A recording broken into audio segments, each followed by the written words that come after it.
리그 오브 레전드.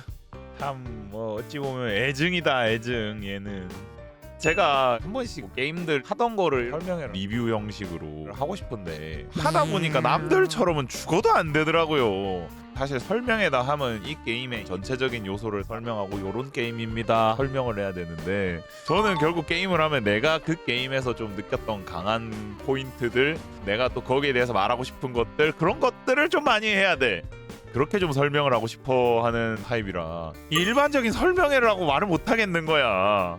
그래서 이걸 뭐라고 해야 되지? 설명회라 그러면 사람들이 헷갈릴 거 아니야. 그래서 좀 고민을 하다가 그냥 썰명회라 그러면 되지 않을까? 썰도 좀 풀고 설명도 좀 하고 개인적 리뷰에 가까운 거죠.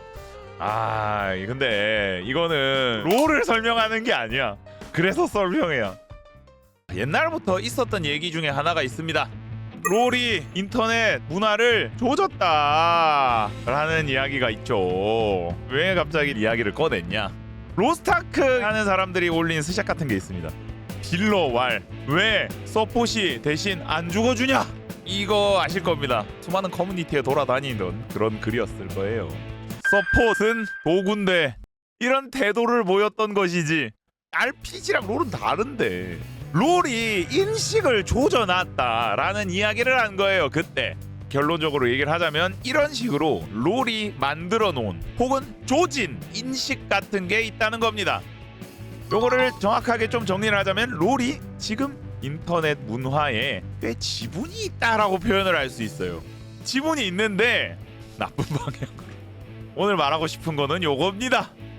2010년대 이전을 보면 인터넷에서도 최소한의 예의라는 게 있어.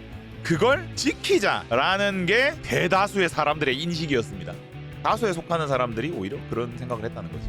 이걸 생각 안 하는 사람들의 비중이 폭발적으로 늘어난 시기가 공교롭게도 롤이 흥한 시기랑 좀 겹친다고 생각합니다. 2010년 초반이라고 생각을 하거든요. 그러면 이제 이런 의문이 생길 수 있죠. 수많은 인터넷 사이트들의 영향이 분명히 있는데 왜 롤을 이야기하냐? 롤을 이야기하는 이유가 이제 여기서부터 나옵니다. 2010년 초반에 롤이 폭발적으로 커졌죠. 우리나라에서 커지기 시작한 게 이 시즌쯤입니다. 2012년도쯤이죠.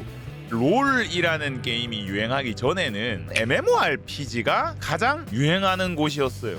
근데 롤 쪽으로 게임 대세가 좀 넘어오면서 제가 생각하는 가장 큰 차이점 중에 하나가 한 판하고 안 만난다. 뭐 어쩌다가 만날 수는 있겠죠. 그리고 롤은 서로 만났던 게임이 아니면 게임 외적으로 영향을 잘 못 끼쳐요. 근데 MMORPG는 만났을 때 잘못하면 작은 사회같이 되어 있어가지고 영향을 끼칠 수 있어요. 어딘가에서 크게 잘못을 하면 소문이 퍼져가지고 사회생활이 힘들어집니다. 도타라는 게임은 트롤촌이라고 해가지고 신고받은 애들끼리 만나게 돼가지고 게임도 잘 안 만나고 만나면 또라이들이고 이런 시스템이 있는데 이제 롤은 그런 시스템은 없는데 MMORPG는 약간 그렇게 되는 거죠. 내 평판이 나빠지면 내 게임을 제대로 못해요. 열 몇 명이 모이는 레이드를 가야 되는데 혼자 사고를 쳤어. 그럼 이게 소문이 좀 퍼져 있으면 파티 안에 있는 누군가가 공대장님 저 새끼 이런 사고를 쳤는데 이런 식으로 쫓겨나. 하여튼 그런 MMORPG 문화에서 한 판하고 안 만나는 게임의 문화로 넘어간 거죠. 그럼에도 불구하고 당시에 당연히 그래도 조심하는 문화였을 텐데 왜 이 얘기를 꺼냈냐? 여기에서 추가적으로 뭐가 발생하냐? 롤과 인터넷 방송의 시너지가 생깁니다. 결과적으로 무슨 일이 벌어지냐? 채팅은 막 해도 된다. 트롤은 막 해도 된다. 요런 게 생깁니다. 왜 생겼냐? 당연히 사람들은 어지간하면 조심을 합니다. 조심하지 않으면 내가 손해를 볼 수 있잖아. 근데 롤은 인방에서 많이 하는데 인터넷 방송에 노출되는 트롤하는 놈, 패드립 치는 놈 등등등등이 처벌을 안 받아. 그러니까 게임 문화가 저래도 되는구나로 흘러가기 시작합니다. 개개인의 경험 정도로 끝났다면은 아마 굉장히 느리게 변하거나 안 변했을 거라고 생각하는데 수만 명이 보는 인터넷 방송에서 그 짓을 하는 애들이 수많은 사람의 신고를 받았음에도 불구하고 제재를 안 받는 걸 보면서 사람들이 점점 오염되기 시작합니다.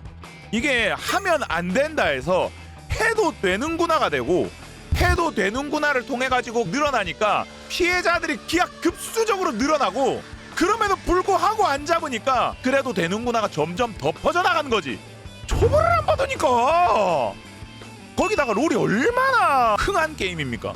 PC방 점유율 지금만 당장 들어가도 그냥 30-40%대는 그냥 가지고 있고요. 게이머라면 모를 수 없는, 게이머라면 손은 한번 대봤을 법한 그 많은 사람들한테 이런 인식을 퍼지게 만들고 이런 행동을 하게 만든 게임이라는 거야, 롤이. 그리고 결과적으로 하나만 하지 않는다고, 사람은 게임을 옆으로 살살살살 다른 게임들에도 영향을 끼쳤다고 생각을 합니다. 그러면서 급속도로 이 인터넷 문화가 나빠지는데 꽤 큰 지분을 차지하고 있지 않나라고 생각을 합니다. 그래서 이제 오버워치 얘기가 잠깐 나왔는데, 오버워치 때 깜짝 놀란 게, 에이 설마 보이스로는 안 하겠지. 근데 이미 선을 한번 넘어본 사람들은 보이스에서도 그 짓을 합니다. 그리고 이제 온라인 게임하는 사람들이 또 인터넷 또 많이 하기도 하니까 이렇게 저렇게 시너지가 나가지고 큰 지분을 차지하지 않았나 하는 게 제 생각이다. 롤이라는 게임이 우리나라 인터넷 문화에 미친 영향 엄청 크지 않을까라고 생각합니다. 롤이 없었다고 클린했겠냐라는 거는 솔직히 저도 모르겠어요. 뭐 천천히 바뀌었을 수도 있고 안 바뀌었을 수도 있는데, 롤이 있음으로 해서 분명히 촉매가 되거나 그런 건 있지 않았을까. 전에 이터널 리턴 때 겪었던 거 있죠. 외국 사람들도 욕은 해. 안 한다고는 말 안 해. 근데 분명 얘기할 수 있는 건 우리나라 인터넷 게임 언행 이런 거는 충분히 안 좋은 편이야. 쟤네들 욕이랑 우리나라 욕의 강도나 빈도는 달라요. 그래서 그런 얘기를 좀 하고 싶었다. 롤 설명회니까 롤 게임을 설명해 주겠구나 라고 기대하신 분들이 있을 텐데, 앞으로 설명회는 이런 거다. 여러분 어찌 보십니까? 제 생각에 대해서는 그냥 확고하게 그렇게 좀 생각은 하는 편이거든요.